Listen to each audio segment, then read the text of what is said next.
Hello dudes and dudettes, today is all about the tower of technical power or something.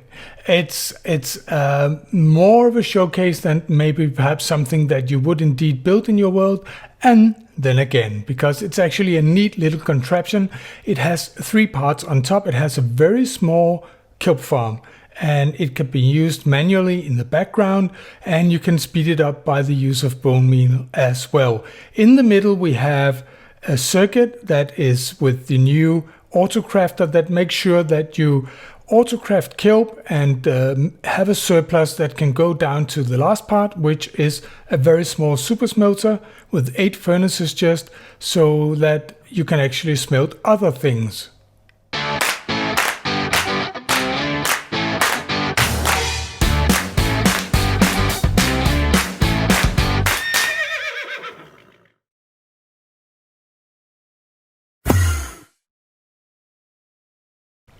I must admit, I think it looks pretty cool, and I have dressed it up so that it's also kind of a building project, and that's for a reason. Welcome back, people, because every time I do a technical project, if I do a build around it just to show you that it could be in a building or something, everyone always asks me, or somebody always asks me, why don't you do a tutorial on the building around it? Well, it's always time consuming, but today I have a solution for that. But let's just take a look at the technical part of this tower first. If you take away the dressing, this is how it looks. And as I said, on the top part is a very small kelp farm.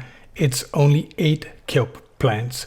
And that's a rather neat technical solution where the kelp grows and it's harvested as usual. And then there's this flow of water up here that makes sure that it goes into the middle and hit this honey block right here. And then we have a magma block that makes a downstream. And if we go into spectator mode, you can see that down here, the magma block is actually pushed down into a hopper minecart that stands on a hopper, and that's how we collect the kelp. As I said in the beginning, it can work just passively, or we can also use bone meal right here to speed it up, which makes it approximately double as fast. Now down here we have this circuit. I've shown this before in a video. It's just, put together slightly differently to fit the space. But basically what this does is it smelts kelp and it makes kelp blocks, and then it's self-sustained, so it pushes up kelp block to make even more kelp block, and the surplus is put out here and down to the barrel down there, this super smelter down there. This is exactly the same as the one that I have done a video on before for the kelp array, but it has an addition, and it's a very simple addition. It's a comparator that looks at the input hopper right there, and when something comes in, it turns off this torch, and as you saw it right there, and that allows for this dropper to push in a kelp block, and it allows for this dried kelp to go down into the crafter. And what this logic does is that a kelp block won't go in here unless fresh kelp is coming down, and it won't craft kelp blocks unless fresh kelp is coming down. This is not 100% sure way of ensuring that there's always 20 kelp here when a kelp block is pushed in, but it's pretty close. It's like 95%. You can see now it burns and smelt these, and it will go down to perhaps 1 or 2 or something, but there won't be pushed in another kelp block until new kelp comes in. And most of the time, that means that there will always be smelted 12 kelp, so no fuel is wasted. On the bottom layer, we have this small super smelter with only 8 furnaces, and we have this weird looking thing here with a chicken. Usually I use a villager, but the idea is that you have a crafting table and then you have a boat chest. The crafting table is just for crafting, but the boat chest is because if you put anything in here and it stands like that on top of these, it will distribute evenly to all 8 hoppers, meaning that you have instant or almost instant distribution to the furnaces. Kelp blocks, as I said, smelt 20 items per block. So if you had a very large array of furnaces, like 30 or something, and you wanted to smelt one stack, then you would set 30 kelp blocks on fire, but they would only smelt like 2 items each, so they would waste 18 items basically, because they continue smelting even though there's no items. Now let me just show you how this works. So we have fuel down here, we have the minecart down there. There's already 8 in there that I put in there manually, because 8 is 1 in each furnace, which means that if I take, for instance, stone, and I take a stack, and half a stack as well, like that, it's exactly what is smelted by 8 times 20. So first of all, I send out the kelp in each furnace like this. It will go around, put 1 kelp block in each furnace and go back. And then in this right here, I put this in there, and then it will come up over here. I've already done this once, as you can see, but slowly it will begin to come in here when it has smelted the items. There you see it coming. Now, while we wait for that, I can show you this little contraption.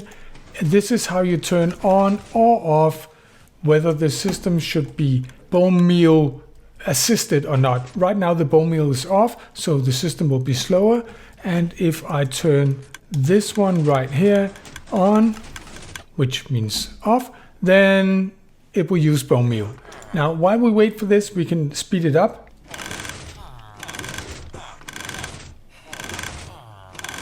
You can see that speeds it up incredibly much, but we should see that another 32 is coming in, so we should have 5 full stacks, right? Like that. Now, while we're running on sprint, I can also show you up here how this actually works. You can see right now there's not any fuel block and kelp is coming in, and then at some point like that, it comes in and it smells and it lets out kelp block to dry kelp to down under, but there's enough kelp right here that it doesn't waste fuel most of the time. A new kelp is coming in, it's building up, and only when kelp comes in, it puts in a new kelp block right there. As I said in the beginning, I can't remember, I'm getting old, but I think I mentioned that this is the dressed up version. And why? Because people sometimes want me to dress up the buildings. So what I've done is that I have made this layer by layer by layer by layer tower, so you can go in and see how it's built. Now, this setup in itself is not enough for you to always build this tower, because there are some special solutions, different places. So I will just show you some of these as I remember them. If we look at the 4th level, I think it's the 4th, you see how the trails are laid around, and I actually had to change it mid-video. So this layout that you see right here is actually not in all of these, so you have to be mindful of doing it like this, because I discovered that the way I had it before actually made it put out 2 in this furnace right here. So you have to put out the rails exactly like this. On the next level, the difficulty is getting the boat chest in place. So you start off by having a minecart. You can see I have 1, 2, 3, 4, 5, 6 right there, and I have placed in all of the other blocks right here. I've chosen slabs, and then I put in the minecart, and it goes like this. And then it's a bit tricky. You have to be on the side of the crafter, and of course this doesn't have to be a crafter, it can be any solid block. And then you take a minecart boat and you place it down on the track as steady as you can, like that, and it doesn't always work. Then you have to start it again, and eventually you will get it driving back and forth like this, and make sure that the chest is pointing to this end. Before you make sure the mob comes in, you can, when the boat is not there, just place these right here. But you need to remove them and not have them when you place the boat because of its hitbox. But now you can do the same. You can place in the villager right here, and it stops right there. This is a mechanic I have explored in a creeper farm earlier.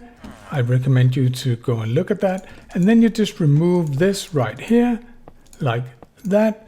And this is straight on the hopper, so you will have to bring the rails back right here, like that, and you remove that one as well.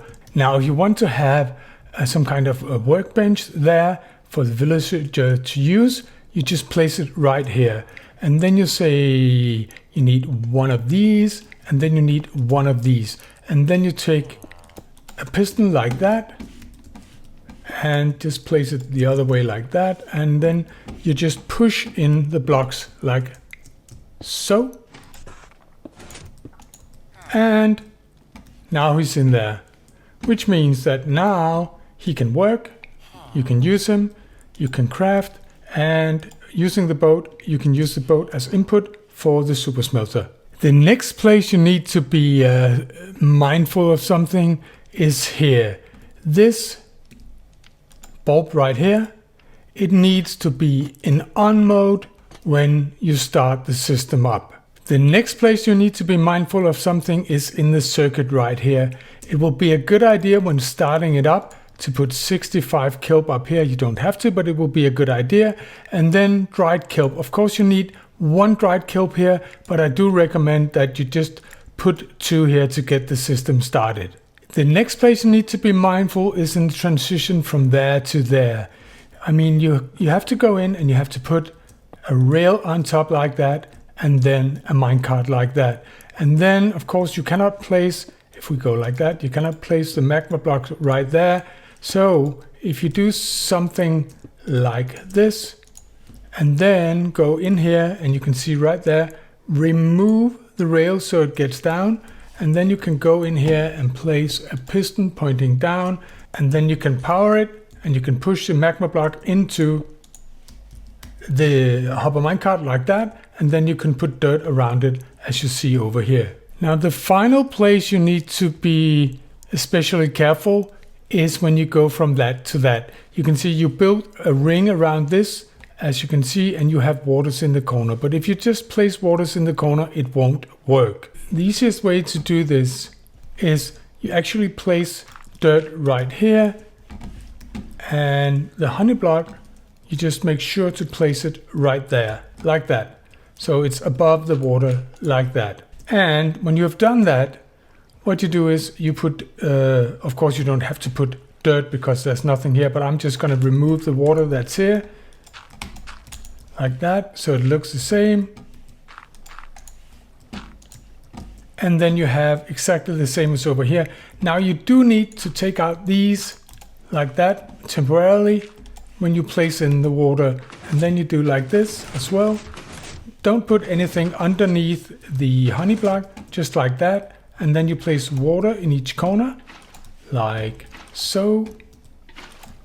And then you take out these, you replace this, and you waterlog it. And you do this with all of them. You replace this and waterlog it, replace them and waterlog them. And then when you take out these, you take it out, put water, take it out, put water, take it out, put water, all the way around. Make sure that there are full water blocks underneath the running water. And now you're good to go. Alright dudes and dudesses, thank you so much for watching. If you like it, do leave a like, and if you're brand new, subscribe. See you in the next one. Bye!